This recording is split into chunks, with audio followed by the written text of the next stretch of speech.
The people who dream and those people who dream big have a different kind of life than the people who don't dream. And most people are just satisfied with at. There's always a next level. Your definition of greatness and what you want to achieve could be totally different than somebody else's.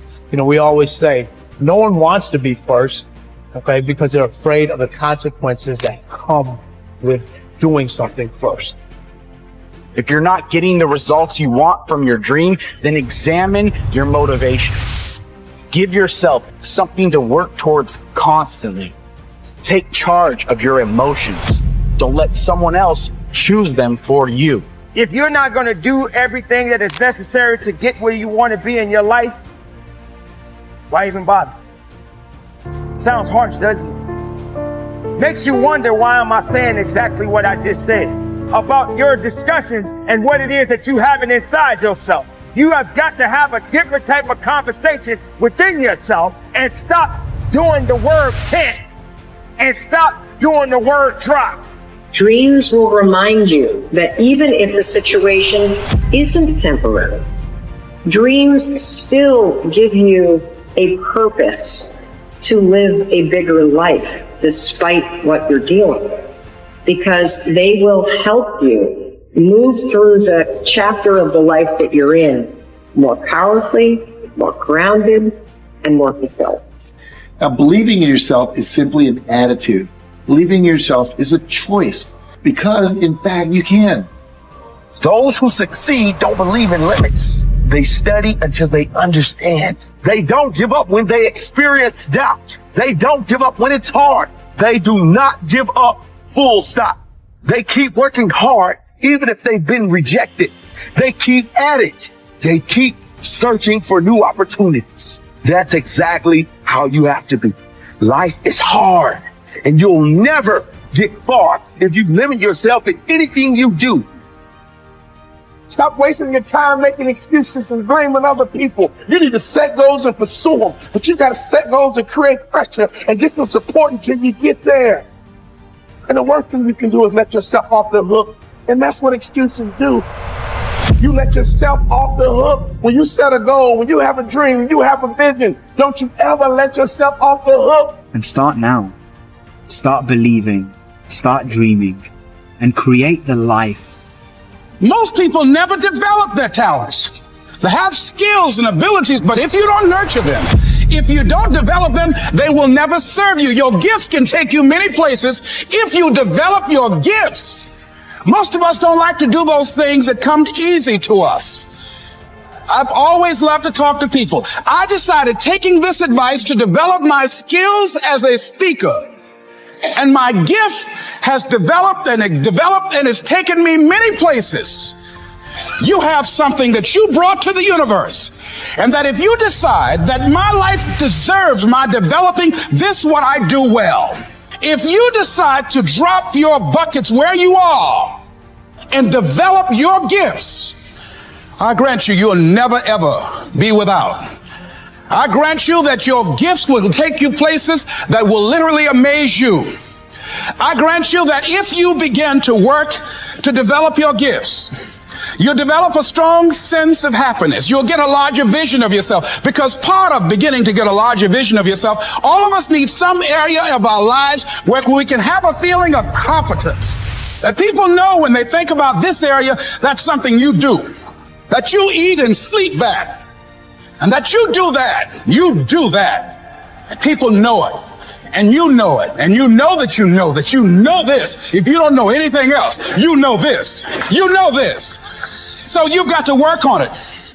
When other folk are having a good time, you've got to have the strength of character to concentrate, to make a conscious, deliberate, determined effort to read one book a month in that area. In 5 years, you'll be among the top 5% experts in the world. I read a minimum of 2 books a week. The average American reads only 1 book a year.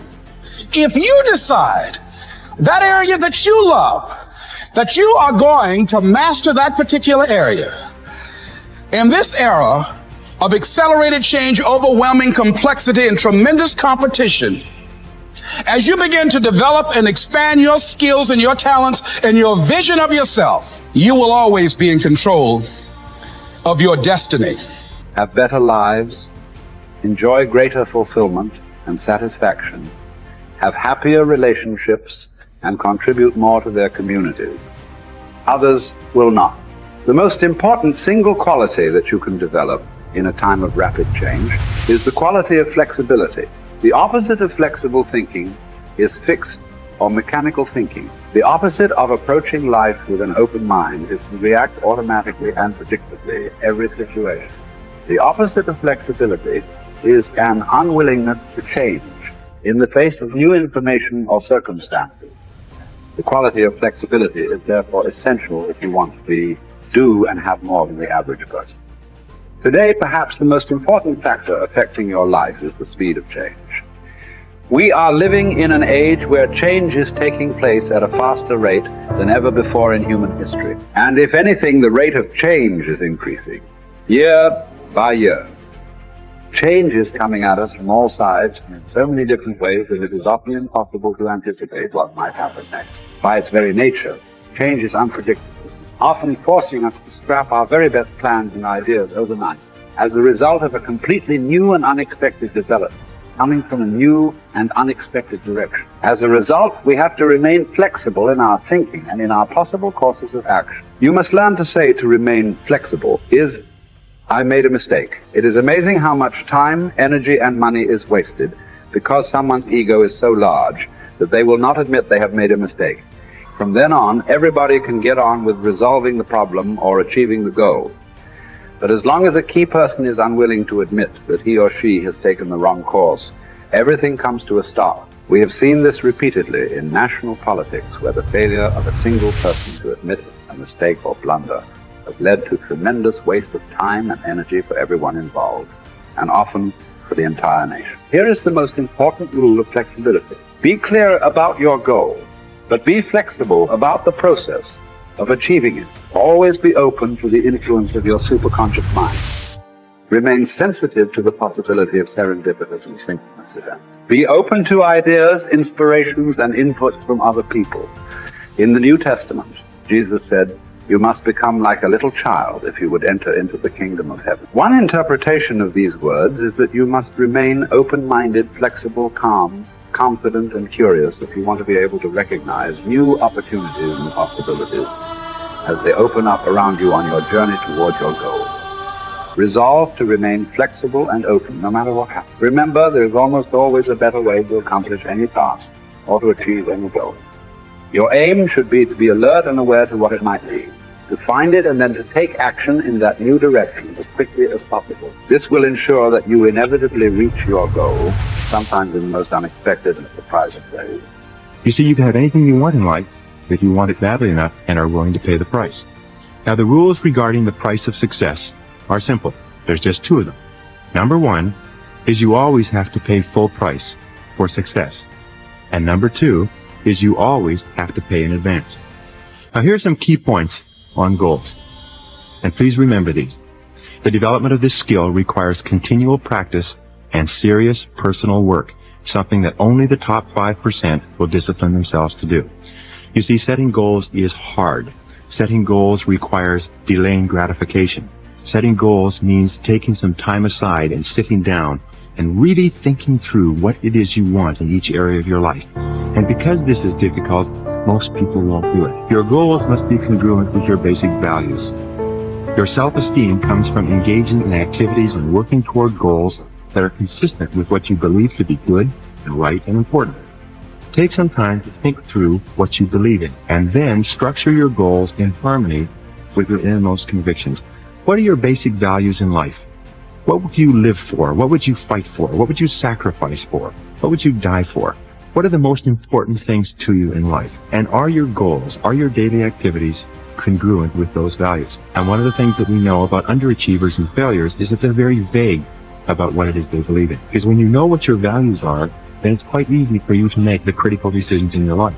But if you don't know what your values are, or if you've never taken the time to think them through, then you will toss with the wind and you will go whichever way the wind blows, on almost any area of decision. Fourth point in goal setting, you must have a major definite purpose. One goal that is more important than any other. You can have many different goals, but you must have one goal which is number one. And many people ask me this question. They say, Brian, can I have two major definite purposes? And the answer to that is no. There's a line in the Bible that says, a double-minded man is unstable in all his ways.